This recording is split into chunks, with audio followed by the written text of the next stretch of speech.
oh, she is a lady. Who is sitting down and asking, who is saying something? What are they saying? How do we profile the chief executive of a company called the Federal Republic of Nigeria? We profile that person. What the person is bringing to the table is capacity, is competence. What you ought to do as an individual is to give that person the backing by way of donation, by way of volunteering, by way of campaigning for the person, by way of doing all these things. So what we need is not a man that has capacity in terms of wealth, but a man who has capacity with respect to the profiling for that office. So it just bothers me when intellectuals like you and I sit down and say, oh, fella can't make it. And I ask, oh, why can't he make it? He doesn't have money. Do you need to have money to be the president? How much money did Obama have? Well, isn't that a product of what has been? That is a product of what has been, which we are unfortunately constantly advancing. I want the media to, ease of doing business. You can't talk of ease of doing business if that's not my priority. What makes you think that that's the priority of APC or PDP? Their priority is how to win elections. And you don't win elections by doing... But they are saying... Sister, no, it's not what... This is among their priorities. It's not about what it's on the priority list. They've got to say something. Do something. It's a different thing. You know, look at budgets. Go to your state government. Every year, amazing budget. The first time I had migraine, sometimes I stay for about 6 months without having headache. The first time I had migraine was when I wanted to be the governor, some years back. And I sat down to study our budget. After 3 days, I couldn't sleep because the relationship between what is presented and what is done just makes budgeting a mere formality. So it's not about what they say. It's about what they want to do when they get in there. They want to make sure that they award contracts that will give them money. They want to make sure that they are not going to be rated based on performance. Because if they know that as they are going for the next election, the electorate are going to hold them to account, they will spend 4 years working as if their life depends on it.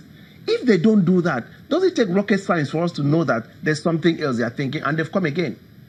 They've started rallies again. We're applauding them. Oh, did you see PDP rally? Oh, did you see APC rally? You are looking at size of rally because they think that's what you're looking for. That's what interests you, so that they can get their vote.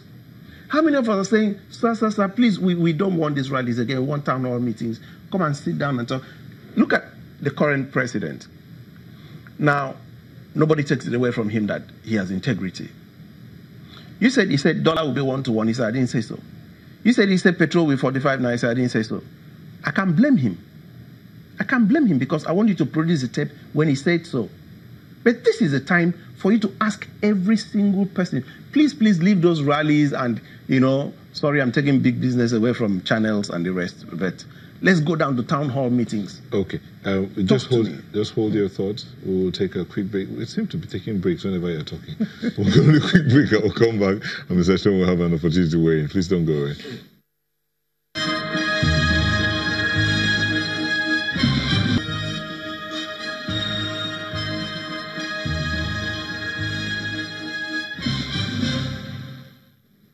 We really never have enough time to have these conversations. But Mr. Sowunmi, we got to go. So just tell us.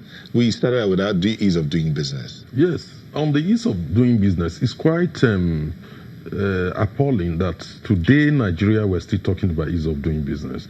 It's as if the political leaders are not taking seriously the issue of unemployment in this country. How many people realize that the ease of doing business is not just about making it easier for companies to be registered? The interest of the foreign direct investor is not just about registering company. It's about the environment. It's about the security. It's about your first impression when you land in the country. It's about cutting down on bureaucracy. It's also about your ability to take away your profit as you like. Rule of law. It's also about the rule of law. Because is worried about how do you secure my investment. If, for instance, we had lived in a country where government flouts court orders. So it's one of the major things, that affects the confidence of foreign direct investors. So therefore, when we're doing that, we're disobeying court orders, and then we turn around and say we're chasing foreign direct investment, that we are not really being honest with ourselves. And whereas we actually do need that, particularly if you look at the energy sector, companies like Siemens are the ones that can, invest, in 20,000 megawatts plants in the country. It's not even the efforts being made by successive governments, in smaller plants and all that. But the only way you can do that is you have to totally create the environment, respect the rule of law, create the conducive environment, cut down on red tapes, on bureaucracy, and also at the same time create the security needed, for investment. Okay, Mr. Gusau, they've all made these promises. Do you think they will follow through on them as we close? Sorry, can you come back? This presidential candidates have all made promises, and they are still making promises. Do you think they will follow through on them? Well, I think it will depend on the realities that they meet on ground. It is one thing to talk from the outside. It's another thing to come into the kitchen. How hot you find the kitchen would depend on how you walk. But the most important thing I would say is sincerity of purpose, consistency.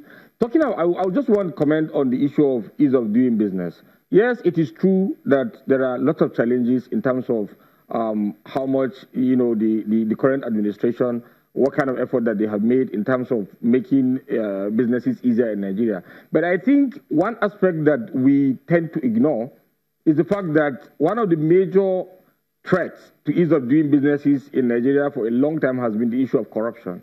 To a large extent, the administration is really, really fighting that. There are a lot of challenges. There are so much more that needs to be done. The other side that we should also look at is the issue of consistency of policies.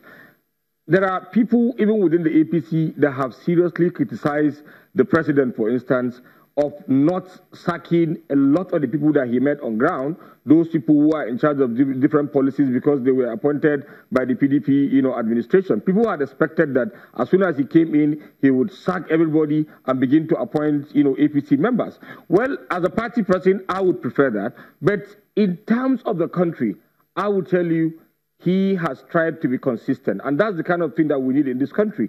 We cannot always have a situation where every new president comes, sack everybody, the people you sack, go away with policies, come with new policies. There is no way businesses will thrive under that kind of atmosphere. So I think it is a credit that I don't think most APC members would want, but you have to give it to the president. Thank you very much, Mr. Issa Gusau, spokesman for the Borno State Governor. Architect Ezekiel Etok. Mr. Ezekiel Etok, an architect and social housing expert. And then Mr. Biodun Sowunmi, a social commentator. Thank you for joining us. Thank you for sharing your thoughts with us, gentlemen. And we wish you well. Sunrise will be back in a moment. Please don't go away.